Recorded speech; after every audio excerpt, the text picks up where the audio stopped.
Okay, so let's move to the last section for lecture 2 is stress migration.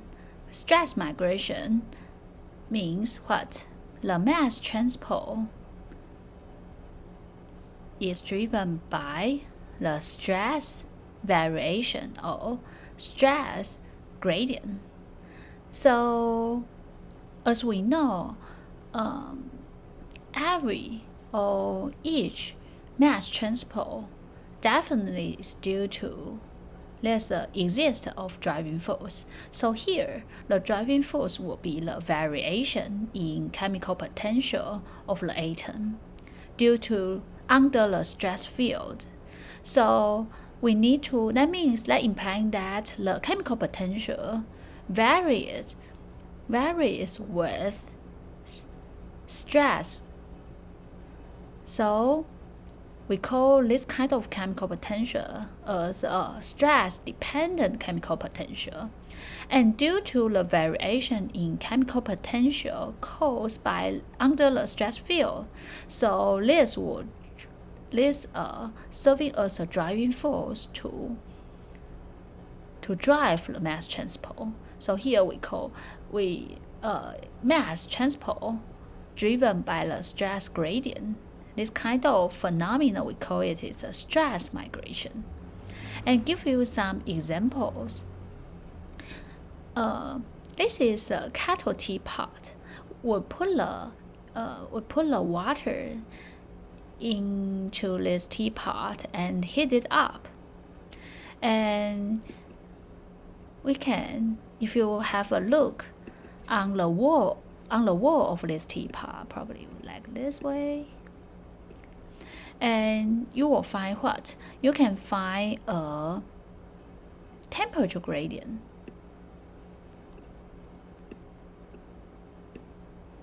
Temperature gradient be applied on this on the wall of this teapot, and the outer wall temperature is higher than inner wall of the teapot, because the temperature of the inner wall of the teapot is the same as the boiling water. So when you heat it up, definitely the outer wall has a higher temperature than the inner wall of the teapot. So definitely there's a temperature gradient be applied on this wall of the teapot, right? And if the heat of transport is positive, that means the atom be pushed from high temperature toward to low temperature. If this happens continuously, usually we can observe what? The collapse or blowout or broken of this teapot. But however, we didn't observe that during boiling the water, right? So that tell you very important information, which is there definitely a resistant force, driving force to counterbalance this atomic flux driven by the temperature gradient. Here, this driving force or resistant driving force here is possible is what? There's definitely a driver is a stress gradient, and that will cause the other atomic flux to counterbalance this atomic flux driven by temperature gradient. So that's why here in this section we are going to introduce how to quantitatively calculate the atomic flux driven by stress gradient. Okay, so so how to quantitatively calculate the mass transport under stress gradient. then first of all, as we mentioned before, this definitely is a mass transport, right? So definitely a driving force exists in this system. And what's the driving force? Is as we mentioned, is a variation in chemical potential, right? So that implying that we need to modify the chemical potential under the stress. We need to modify the chemical potential of the atom under the stress field. So here we consider an interstitial cause a pure dilation delta omega, and the chemical potential becomes like this. So if there's no stress field exist in your material, then the chemical potential is mu1. But however, there's a stress field exists in your materials, so you need to add this extra term to modify the chemical potential as we call this a phi. And the extra term is associated with minus P here is the stress, can be a compressive or the tensile stress. Then the delta omega is the pure dilation, can be a average atomic volume. So here, if under the compressive region, then the P is negative. If P is negative, then mu plus a positive term, then the phi we have, phi here, the modified chemical potential of the atom under the stress region or in the compressive region is higher than that under no stress field. So the phi will be larger than mu because mu plus a positive term, right? It definitely is larger than mu. And if the atom is located at the tensile region, and the P will be considered as positive, so mu minus a positive term will be smaller than mu, right?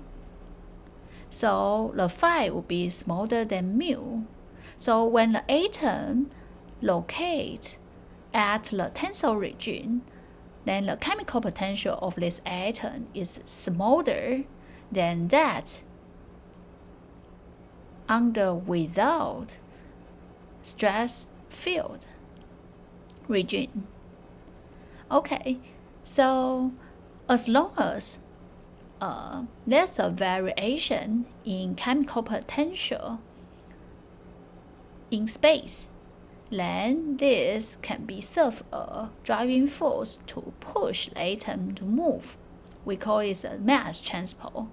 So the compressive region, the chemical potential of the atom at the compressive region would be larger than that at the tensile region. So that will serving a driving force to push the atom moves from compressive region toward to tensile region to reduce or decrease the free energy of the system. And this is the direction. So the atom is going to move from compressive to tensile. Then, in other words, the vacancy will be moves from the opposite. The opposite direction will be vacancy will be moves from tensile region toward to compressive region, right? So some people at this moment, probably some people will consider why at the compressive region, the chemical potential of the atom at the compressive region will be have a higher chemical potential than at the tensile region. So this is the atom, the orange circle is the atoms, and there's a bond between no matter it's a metal bond or covalent bond between the atoms.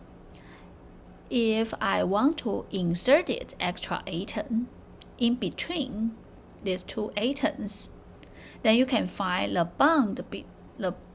This atom is going to move to left-handed side, and this atom will be moved to right-handed side, and the bond length between these atoms will be shorter, right? And shorter, that means what? That will store more energy. So, and the atom located here, usually we will apply the work to insert this atom into this location, right? So we will deliver some work on these atoms, and due to insertion of these atoms, then you can find there's a compressive region happen at this location. So I want you to describe the chemical potential of these green atoms. The chemical potential of this atom definitely is higher than, will be higher, right? Compared to other, tensor region or something. So let's just an example showing that as long as the atom locate at the compressive region like this, and the chemical potential of this atom definitely is higher. So higher means you mu1 need to plus a positive term, right? So at this situation, P is smaller, is a negative. So negative is positive. So due to this kind of energy point of view, that will help you to easy to remember. Under the compressive region, the atom like this usually has a higher chemical potential. And you can think about that. Like you inserted one atom into this row of the atoms, then you can apply work, right? The work is an energy. You need to deliver the energy on these atoms. So at this situation, atoms must have higher energy, and this energy is chemical potential. So it will be with a higher chemical potential. So at this situation, P is negative. And on the contrary, if the tensor region, probably this is compressive region, so probably this location of this crystal, this is a tensor region. And tensor region means the bond between the, no matter it's chemical metal bond or the bond between the atoms is longer than it was. Is longer, so that means the energy is lower. So mu1 minus a positive term can cause a lower chemical potential. So P definitely is positive. Okay, so now we need to formulate the driving force. The driving force here is what? As we mentioned, different. Under the stress field, some region is compressive region and some region is tensor region. This stress gradient. So the drive, and we can observe the chemical potential of these atoms are different in the meantime. So this chemical potential difference serves a driving force, right? So minus chemical potential gradient. So the phi now we can modify as a mu1 minus P delta omega. And as we mentioned, in the compressive region, P is negative, and tensor region, P is positive. And because this is a driving force, so atomic flux can be formulated as what? The first term is still, you can consider the chemical potential gradient is still can be wrote it as a fixed first law, so it's a minus diffusivity concentration gradient. And the second term here is what? It's due to the stress field, a stress gradient, right? So it can be rewritten as a mobility concentration and driving force. So driving force here is this one, right? So it's a driving force. It's a driving force, so it's a P delta omega. Right? So if you just reorganize this term, you can get this, right? So it's the first term is due to the concentration difference, and the second term is due to the stress gradient, so mobility, concentration, and driving force. And this is positive because it's just negative, so you got a positive term. So it's a mobility, concentration, and driving force. Driving force here is the and why you got the driving force? Why you got the? Because omega is an average atomic volume, so it's a constant for each atoms. So the gradient here will be put on the stress term. So we got the stress gradient. Okay. So due to this, so we simply try to give you more concept or more pictures about the direction of atomic flux. So you take a look here. This is a vector. Atomic flux is vector, and what's the relationship between the atomic flux and the potential stress gradient? So as we mentioned, so we plot the x-axis is the direction. The direction of the location, and the y-axis is a stress. And as we mentioned, the P negative is a compressive region, and if a P is positive, means a tensile region, and the gradient means the slope of this plot, right? And this is a location. So if the atomic flux is toward to right-handed side, that means what? The gradient of the P must be positive. So if I want to try to plot the stress, the P as a function of location, then definitely can be probably like this way. So is what is the P is negative, but is so that means the atomic flux the atoms moves from high compressive region toward to low compressive region, right? So O is low tensile region move to high tensile region. O, the compressive region, moves to tensile region, right? So we can double check with this one. So this is negative, right? So probably this is negative, like a negative -1, and this is a -5. So -1 minus -5, then it's a positive, right? So positive. So the direction, yes, is to the right-handed side. So the atoms probably is the atoms moves from high compressive region toward to low compressive region. And let's try to double check here. This is positive. P is positive. Probably is phi, and this is -1. So phi minus -1 is positive, right? So the atoms will be pushed from compressive region toward to tensile region, right?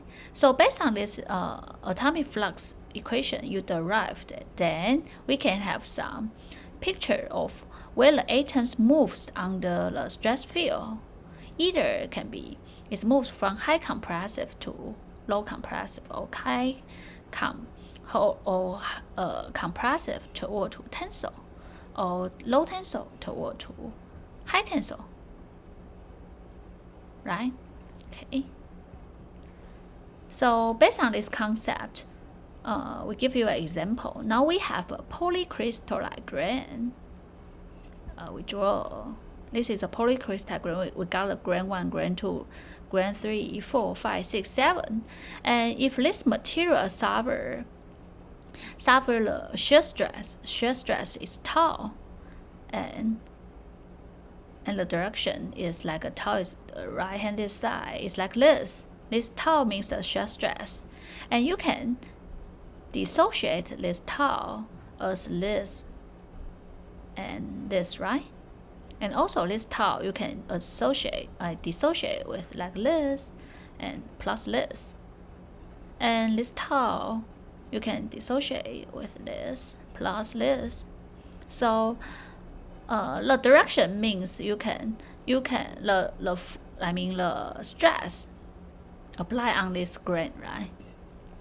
So what we have here is this stress to this grain is compressive stress, and this is tensile stress, and this is compressive, this is tensile. So as we get here, the atom definitely moves from compressive region toward to tensile region. So that tell you the atoms moves compressive region toward to tensile, compressive to tensile, and compressive to tensile, and compressive to tensile. So the arrows draw here is the direction of mass transport under the stress gradient or stress field, right? Okay. So this we also call it a diffusion creep. It's a mass transport from compressive to tensile region.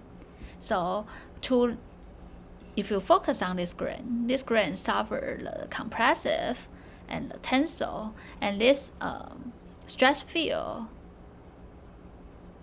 will cause a mass transport. So that this mass transport will determine the growth or disappear of this grain.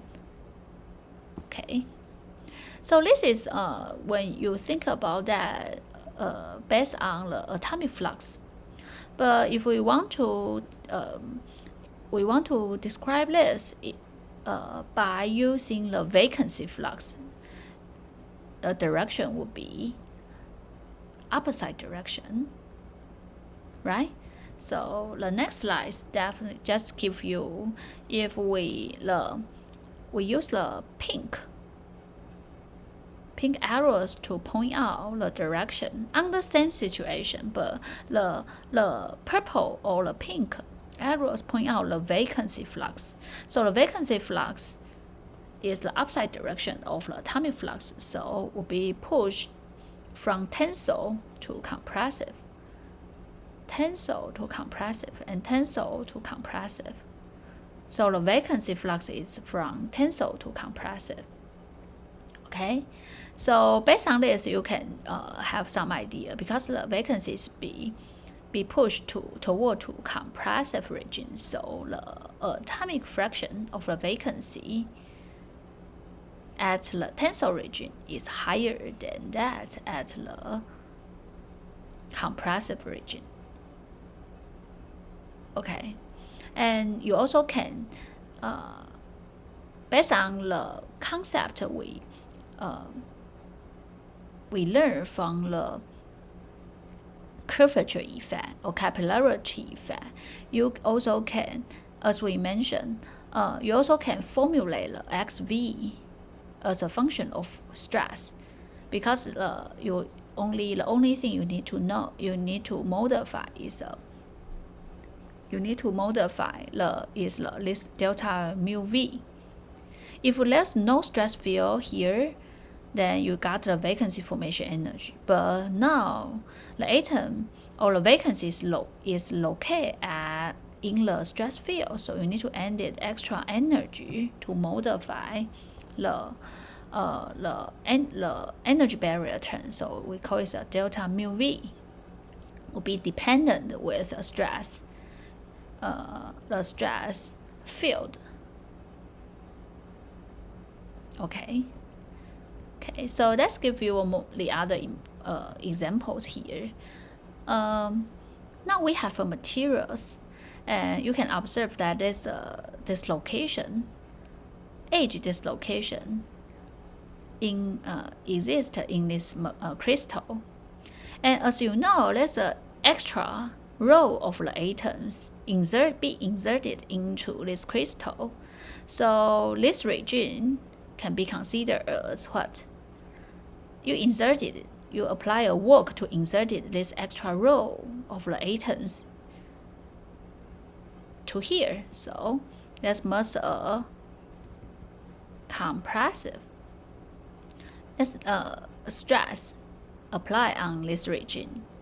Compared to this compressive stress, definitely that region is a tensile stress. So if now we have interstitial atoms located here in the compressive region, then this stress gradient will push these atoms moved from compressive region toward to tensile region. So you can observe more interstitial atoms in the tensile region. Okay, so this is a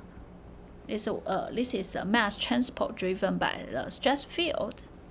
Okay, so this is an example, and we also try to quantitatively calculate this effect. So we give you the other examples is diffusion of the interstitial atoms in the stress field of the dislocation. So this is the same thing here, but we give you more examples. So we hope you can try to calculate the concentration of this interstitial atom like this as a function of stress. So assume that the interstitial concentration is maintained at the concentration C0 far from the dislocation. That means the interstitial atoms at here is far away from this dislocation is C0. This is what C0, right? And so let's exist edge dislocation. So we can formulate the flux of this interstitial atom to describe this kind of mass transport, right? So you can try to formulate the atomic flux.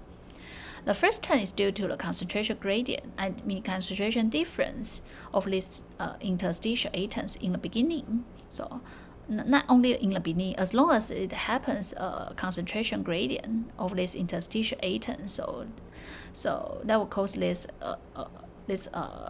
flux. So it's a minus diffusivity concentration gradient. And the second term is due to the stress field, right? So it's as we mentioned, it's a mobility, concentration, and the driving force, right? And next is a mathematics technique. We just try to we want to use one boundary condition, which is under the equilibrium condition, the flux of these interstitial atoms equals to 0. Equilibrium. So we assume at this situation, the atomic flux of these interstitial atoms equals to 0. So we have this kind of boundary condition. So we want to use this boundary condition. The flux equals to 0, but this flux varied with concentration gradient and stress gradient, right? So we hope it can combine into one gradient term. So we use the we use some mathematics trick. So we change C1 as a long C, because if you gradient the long C, you can get the what? You got the 1 over C1, gradient C1. So, and you drop C1 over C1, so you got the gradient C, the same, right? So if you gradient, so you take a look here, this term, C1 gradient of long C equals to gradient of C1. And the rest of term is put a gradient, so you just take the C1 out. So you take the C1 out, and you gradient all the rest of part. So now we combine two factors, two parameters as one gradient term, and the flux equals to 0. That means the gradient term, definitely inside the gradient term, must be constant. So this is what we deal with this situation, because we have this boundary condition, and we try to, and as we know, you gradient constant term, then you got the 0, right? Otherwise, the d diffusivity and concentration is not equals to 0. So this term is equals to constant. Okay, so based on this, we assume the constant equals to A. So at this situation, you can, and you also have other boundary condition. At a long distance from the dislocation, the stress is that means far away from the dislocation, so the stress equals to 0. So this equals to, you can drop this term out, and C1 equals to C0. So you got the A equals to log C0. So now you know the A, right? So you use the long C0 to substitute A, then you can simply get the C as a function of stress. Can express like this.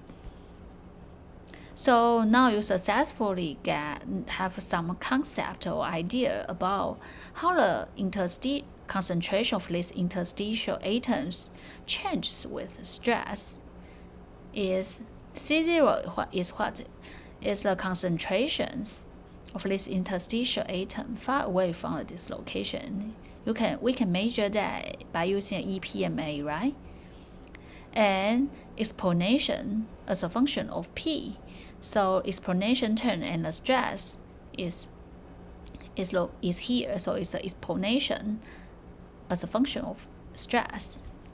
So based on this, you know, as we mentioned, if the tensile stress, the P is positive, so explanation positive term, then this definitely, the concentration of interstitial atom is definitely larger than C0, because 0 times the explanation positive term. So the interstitial the concentration of this interstitial atom definitely is lot higher than C0. And if the P is negative explanation, negative term, and the result will be smaller than C0. So as the compressive region, the concentration of interstitial atom is smaller than C0. So this is consistent with what we explained in previous slide, right? The interstitial atom be pushed from compressive region toward to tensile region. So you can find more interstitial atom,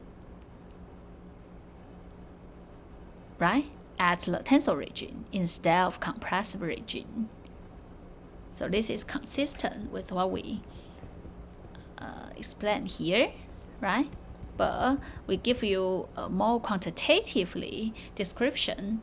You can, by using this assumption, the equilibrium under the equilibrium state, the atomic flux of this interstitial atom equals to 0. Based on this assumption, then you can simply calculate or estimate how the concentration of these interstitial atoms changes with stress. Okay, so I give you a summary of capillarity and stress migration. Both these effects, the driving force is due to the variation in chemical potential. So as we mentioned, the chemical potential of the atom needed to modify and did extra turn due to the atoms located on the curved surface with varied curvature, or the atoms located in the stress field. Then you need to modify chemical potential, right? So for the capillarity effect, the chemical potential, you need to modify the chemical potential by surface curvature. And as we know, the atoms located at the convex region like this, right? Convex region, the kappa is positive. That means the atoms located at the convex region with a higher chemical potential compared to the atom located at the concave region.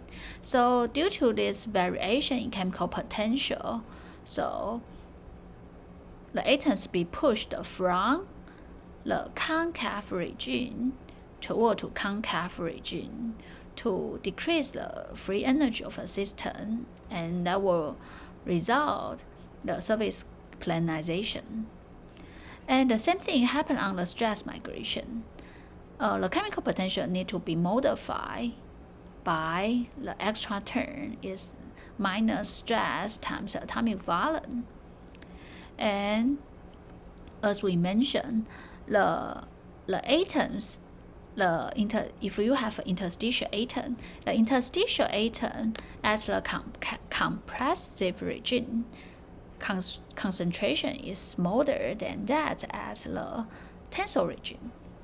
And if you by using the atoms point of view, if you have a look on the vacancy point of view, it will be the vacancy concentration of vacancy at the compressive region will be higher than that at the tensile region.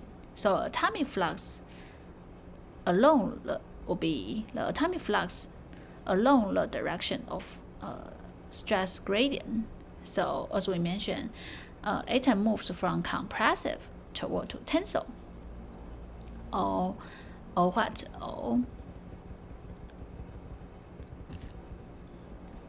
higher compressive toward to lower compressive, or lower tensile toward to moves to higher tensile. Okay, so we ended here. We finished the lecture 2.